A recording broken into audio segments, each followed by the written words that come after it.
대통령께서 본인이 무슨 선거 천재라고 생각하시는지 모르겠지만은 해법을 하나도 받아들이지 않은 거죠. 저는 안 변할 거에 걸겠습니다. 저는 뭐 변화한다는 말을 계속 하는데 이 속도로 변해가지고는 100년 내로 다 변하지 못할 거다. 방향성도 중요하지만 속도도 중요한 거거든요. 제 추측으로나마 직접 통제가 안 되는 상황이 왔을 겁니다. 정치가 너무 저질화됐어요. 일부 장성들의 편을 들고 있는 거잖아요.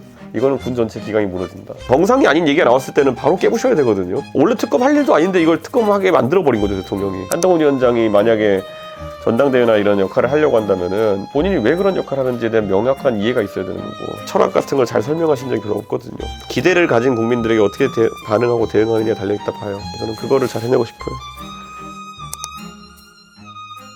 저는 이거 사실 작년에 강서 보궐선거 때 이미 다 예고된 것들이었거든요. 그리고 해법도 이미 다 나와 있던 거고, 대통령께서 본인이 무슨 선거 천재라고 생각하시는지 모르겠지만은 해법을 하나도 받아들이지 않은 거죠. 저는 의아하다. 예. 그리고 지금도 이제 발등에 이제 불이 떨어지는 상황인데 과연 변할까? 예. 저는 만약에 제가 굳이 책임 있는 예측을 해야 된다면은 저는 안 변할 거에 걸겠습니다. 예. 전 유권자들이 언제보다도 정치에 있어가지고 역량 있는 사람들, 그리고 또 변화를 만들 수 있는 사람들은 골라서 뽑아준다, 이런 생각을 하게 됐습니다. 여기는 지금까지 이랬기 때문에 앞으로도 이럴 것이야. 어느 당의 절대 우세 지역이니까 여기는 뭐 공천 마음대로 해도 돼. 이런 것들 다 도식을 엎어버린 게 이번에 화성을 선거니까요. 저는 유권자들이 경험 대단하다. 결코 정치권이 안주하면 안 된다는 메시지를 던진 것 같아요. 만약 이 총선 결과가 이준석 지지층의 결집만으로 이뤄낸 거라면 이준석은 대단한 사람이죠, 우선. 어디선가 전국에서 100만 명 이상의 지지를 이끌어낼 수 있다는 거는 개인으로서는 영광이겠죠.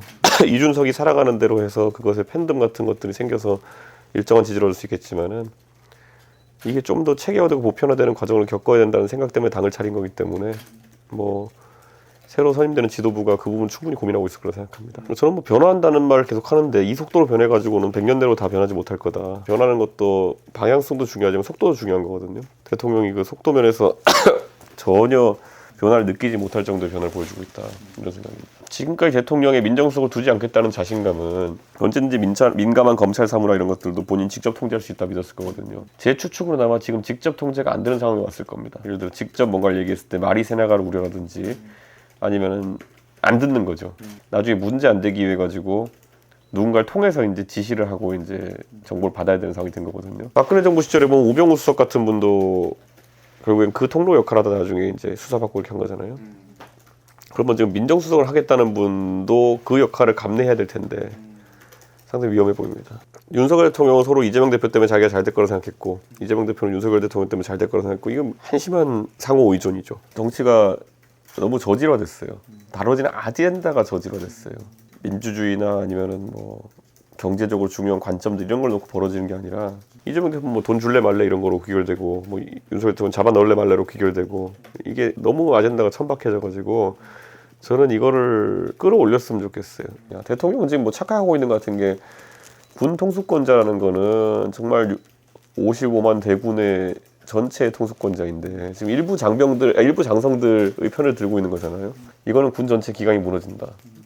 적어도 우리 가족이 의무복무를 하러 갔을 때는 1년 반 남짓한 세월 동안 자기 할 것을 못하게 된 것에 대한 희생이 있는 것이고, 그럼 적어도 국가에서 그 희생에 화답하듯이 안전 문제라든지 이런 것들은 신경을 써야 되는 건데 그게 안 된 거거든요. 이게 얼마나 중요한 의미가 있는 건지 대통령이 모르는 것 같아서 화가 납니다. 가장 한심한 거는 누구를 살리기 위해서 압력을 행사한 거 넘어가가지고 그것을 지적하러 나섰던 용감한 군인을 재판받게 하는데 그 자신의 위력을 썼어요. 그거는 차원이 다른 문제죠. 누구 봐주는 거랑 누구 잘못되게 해코지하는 거는 완전 차원이 다른 문제거든요. 그런데 후자에 해당하는 거는 이거는 단순한 통치행위라 볼 수가 없습니다. 자기가 은폐하려고 했던 것들이 문제되니까 다른 집을 절단내는 거거든요. 저는 이거는 굉장히 위험한 행동이다. 결국 재판까지 도달하게 되니까 뺄 수도 없잖아요, 이제. 저는 계속 공소 취소 지금이라도 해라라고 얘기하지만은 진퇴양난에 걸린 거죠. 대통령이 사고 쳐놓고는 누구 덮어씌울 사람 찾고 있는 거거든요. 이런 비문명을 용납하면 나라가 안 돌아가죠. 당대표 내쫓아내려고 크게 이길 걸 작게 이겼으니까 그게 뭐 잘못이다 뭐 이런 거부터 시작해가지고 그러니까 정상이 아닌 얘기가 나왔을 때는 바로 깨부셔야 되거든요. 정상이 아닌 얘기인데 대통령이 한다고 해서 그게 뭐 금과 억조처럼 되는 게 아니거든요. 근데 그거를 또 하고 있습니다. 이상한 소리를 그냥 대통령이 하고 있는 거예요. 원래 특검 할 일도 아닌데 이걸 특검하게 만들어버린 거죠, 대통령이. 예, 대통령이 아집을 부리면서 이게 특검이 왜 필요합니까? 이게 그 해병대 수사단장 박정훈 대령이 수사한 대로 철저하게 상관이 그런 무리한 투입을 지시했다고 한다면은 그리고 뭐 징역 보내라는 것도 아니잖아요. 무리한 투입이 있었으면은 그 부분에 대해 가지고 수사 기록 남기고 그 뭐 해병대 오이장성들 전역하든지 하고 그러면 그 전역한 거 참작해가지고 뭐 지휘 책임 물어가지고 참작하고 형사처벌은 또 피해간다든지 뭐 여러 가지 해법이 있는 거거든요. 근데 이걸 뭐 다 감옥 가려고 작정했나 이런 생각이에요. 저는 이걸 보니까 왜 이렇게 안달이지 이렇게 사고를 못 쳐가지고. 최상병 특검 같은 경우에는 당장 지금 실시간으로 증거가 사라지고 있는 상황입니다. 그래서 이게 좀 저희가 우선순위 드는 거고 양평 고속도로 같은 경우에는 결국에는 이거는 국정조사 사안이다.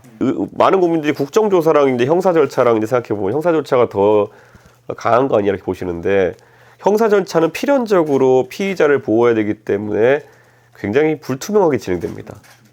근데 국정조사라는 거는 우리 국정농단 때도 봤지만은 많은 것들이 테이블 위에 올라오고 자료 제출 요구를 하고 그에 대한 강제력도 있고 그러다 보니까 국민들이 알기 쉽게 투명하게 진행되는 경우도 많습니다. 명품백 이거는 저는 수사 사안이 아니라고 봅니다.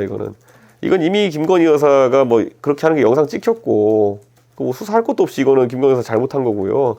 다만 이제 김건희 여사의 이런 잘못이 반복되지 않기 위해서 어떻게 이제 그러면은 시스템적으로 구축할 거냐. 저는 특별감찰관, 지금 민정수석보다 특별감찰관이 먼저 선임됐어야죠. 도이치모터스 같은 경우에는 저는 이미 수사가 끝났지만은 그 수사 결과가 미진하다고 생각하는 국민들이 많기 때문에 이건 특검을 해도 되는 사안이다 이렇게 봅니다. 정치하다 보면은 주변에 본인의 의지와 관계없이 주변에 이제 따르는 사람들이 속된 말로 물려가지고 매몰 비용 때문에 나오라고 하는 경우 있거든요.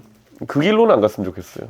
한동훈 위원장이 만약에 전당대회나 이런 역할을 하려고 한다면은 본인이 왜 그런 역할을 하는지에 대한 명확한 이해가 있어야 되는 거고 그걸 바탕으로 해서 이제 풀어나가는 건데 그냥 아직까지 뭐 여론조사에서 내가 수치가 높게 나오고 지금 안 나가면 기회가 없어 아니면 뭐 지금까지 해놓은 게 아깝잖아 이러면 물려서 나오는 이런 케이스는 결과가 좋은 걸 못 봤거든요. 그러면서 좀 그거는 아니었으면 좋겠다.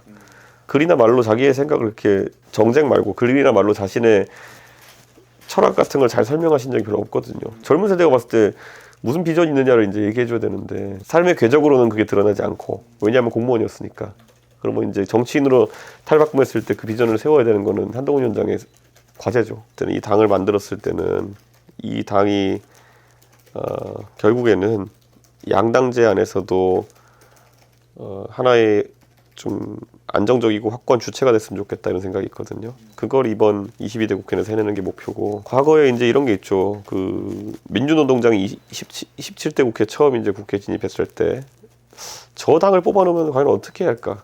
밖에서 노동운동하던 권영길이나 아니면은 담병호, 노회찬, 심상정 이런 사람들이 국회 들어오면 무슨 일이 생길까 기대감을 가지고 지켜보던 시절이 있었고 실제 17대나 18대에서는 그 기대감이 많았어요. 19대쯤 되면서 통합 진보당 나오고 이러면서 이제 좀 뭐야 본색이 뭐야 뭐 이렇게 가버린 거거든요. 저는 그런 제3당의 위치나 새로운 당을 하는 사람들의 도전이라고 하는 것이 기대를 가진 국민들에게 어떻게 반응하고 대응하느냐에 달려있다 봐요. 저는 그거를 잘 해내고 싶어요.